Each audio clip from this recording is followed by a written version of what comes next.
Good evening and welcome to the Perspecticast, the companion podcast to the Panda Perspectives Substack. I am very happy to have you here, and we will kick it off as per usual with a blog update. First and foremost, we've done a huge piece on Alibaba that really took a lot out of me last week, and it's genuinely available, so do check it out if you haven't yet. It's really quite good, and I think it improved my personal opinion of Alibaba greatly, and opened my eyes on a bunch of things they're doing well, mostly in the AI department. I am not being coy when I say that if the AI thing continues moving the way they are suggesting it might, it's both improving the margins, especially on the cloud side of the business, but also it should be quite good across the board. I'm very excited for it. I've seen some Goldman Sachs estimates saying that cloud business could be worth $40 a share. Actually, I would like 80, 90. I think maybe I would stop at 100, but it really could be that high once end of decade becomes in sight. So like end of 26, early 27, that sort of time frame, when we will see results and we will see that actual guidance on margins actually works out. So my overall price target is quite aggressive, right? I mean, again, I say target. It's not really a target. It's a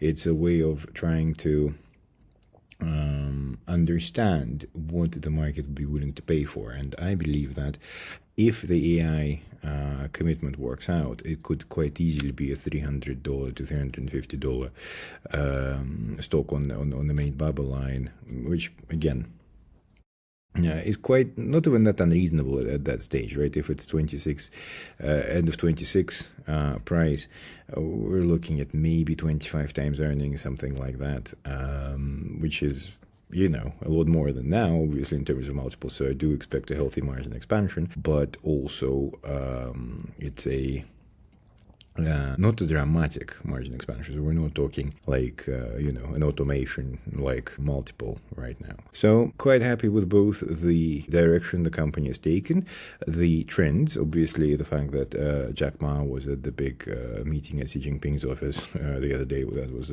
clearly a big positive. He didn't get to speak yet, but, we're on the right track. So that's good. And again, the fact that they are integrating DeepSeek. They got their own models.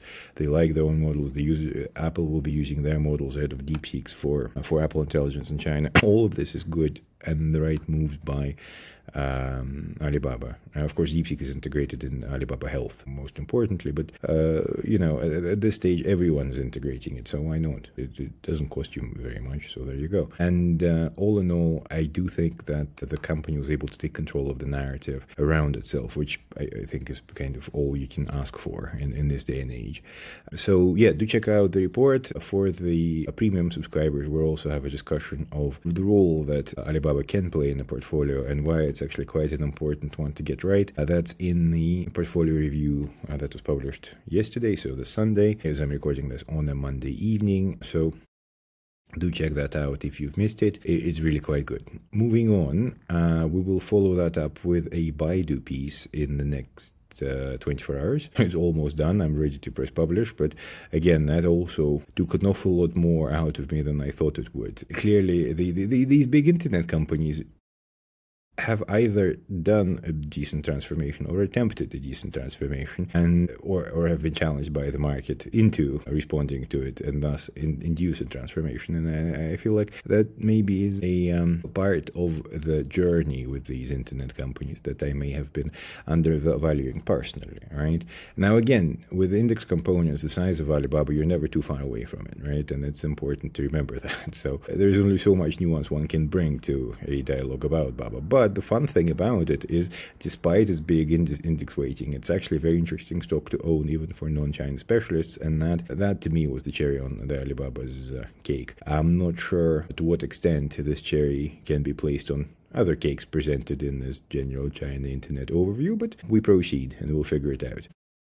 So like I say, the next one is Baidu, and then that is 99%, 98% there. A couple of nuances still to iron out, but really it's almost ready to go. So hopefully I can press publish on it over the course of Tuesday. And then this will be followed up by a 10-cent report that is also quite far along. So hopefully that can be done on Thursday this week, and then on Friday I'll try and do a macro update on the results of the standing committee meeting. It's important to remember the market context for all of this, right? So I'm recording this today after a fairly difficult day in the markets for Chinese assets. Baba was down a lot, almost 10%. Indices down 3-4%. Not a great day. It's kind of not surprising given the run-up that we've had to date. So at some point it must have had a correction, right? I mean, it's not really a possibility for things to keep going up forever. But we will test a very important hypothesis we have for the market this year,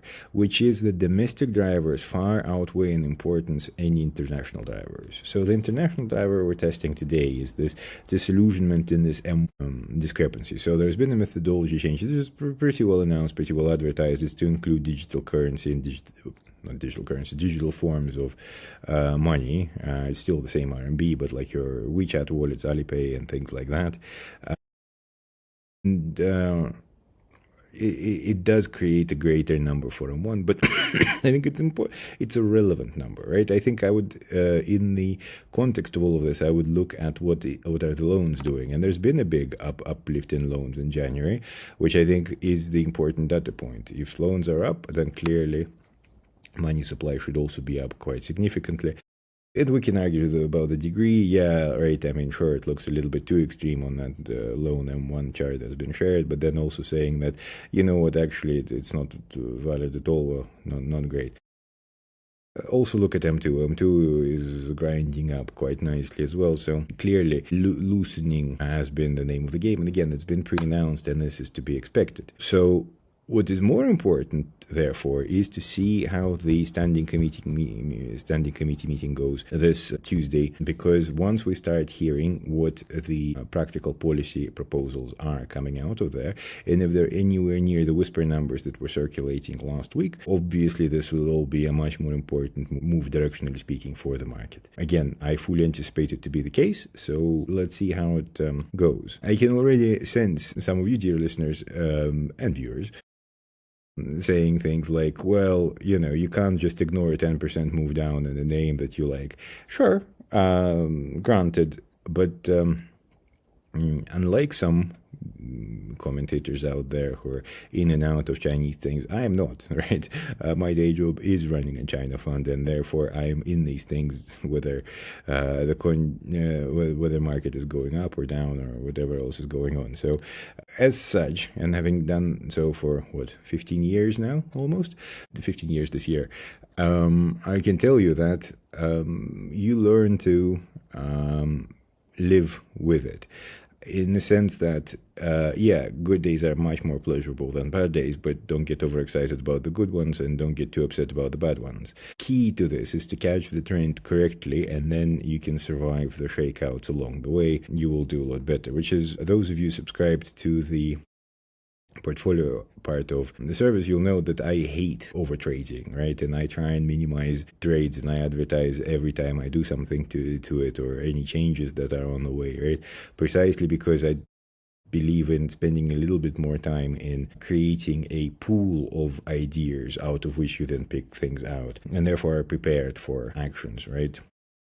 Rather than, working off a strict limit in terms of stop losses or increased commitments in case things are going well. And again, obviously this is not the right approach in the context of a pod shop or something like that. But I'm not in the pod shop, therefore I can do whatever I like, and that's kind of how I do it. And with China, I believe that once you have a differentiated view of what will happen, it is very important to pick the right tools for the job. Not only the ones with the biggest torque, but the ones that are easily available, ones where you can structure trades a little bit more interestingly and things like that. So those are the sort of things I like thinking about, as opposed to, is the thing down 10% of the day or not, right? Of course, obviously you'd like to avoid down 10% days, it goes without saying, but if something is up 60% in a couple of months, it's kind of physics, right, of the market, that you will get a significant correction at the point where it turns, as a lot of people are quite nervous and will be looking to take profits sort of once it starts. So unfortunately, it's part and parcel of this business, and well, it's just what it is, right? You learn to live with it. So again, like I say, for me, that the takeaway from the Baba experience is that it's in a much better place than maybe people give it credit for. It's maybe better business than just being like an AliExpress that maybe a lot of the Westerners are more familiar with. It's actually a very broad play on the Chinese consumer across all sorts of angles, including local services, food delivery, little small video services, all of it, right? And power to them, they've done a good job building it all out. So I think I like it more as a proxy than before, and so I'm quite happy with that finding. As I was saying, the next ones are Baidu and Tencent. Let's see if positive surprises continue. Those are, of course, for premium subscribers only, as the only free report out of this series was Baba. So if you like it, do consider subscribing. Also, for the premium subscribers out there, I have done a presentation for the portfolio clients, consultants. As I mentioned on the blog from time to time, I also do portfolio reviews. If you have a portfolio in Asia or in China or thinking about it, for a reasonable fee, I can suggest a pre-made portfolio or a portfolio that is tailored towards a particular goal, or in discussions with clients, we tend to come up with whatever personal mix that works for them. It's an expensive service, but for those with a reasonable AUM, I feel like I don't feel like I'm very confident that I had a sufficient amount of value as to cover that particular fee. So inclusive of that is either a Zoom or a personal meeting, depending on where you are in the world and how easy it is for me to get to you, because I always prefer, obviously, face-to-face meetings. I at least try to attach them to my business trips or conference trips or things of that nature. So I also create presentations for clients to go through what it is we're expecting from their approach and how the market is going to be treating them in our view. Sometimes there is an opportunity to have a macro discussion, and because I obviously love those, but not every client cares enough to spend an hour, 2 hours of their day to talk China macro, because quite often people just make broadening assumptions like, it's fine, or it's getting better, or the other way around, it's completely terrible, why did you get me into these things to begin with? I feel like now is the time when we're at the point where macro actually makes a difference, and therefore I've prepared a general presentation for the clients.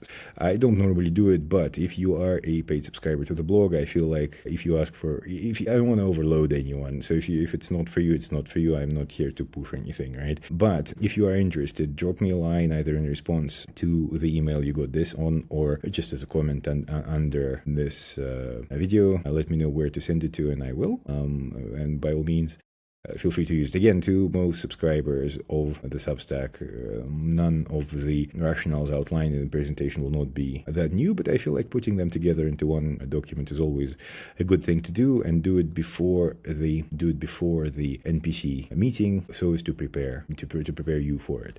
So if that is of interest, do get in touch, and I'll be more than happy to send a copy of it across for the premium subscribers, of course. And finally, on the NPC itself, there will be a public preview of the 2 sessions that I was kind of thinking I'll try and get out this week, and I'll try to do thusly. But this entirely depends on the outcome of the standing committee meeting. If it's clear, transparent, and obvious, preview coming. If there is more work to be done, more exploration, and sort of more under the hood sort of looks, then it might take some more time. So yes, as I said earlier, the aim is to get it out this week, probably Friday.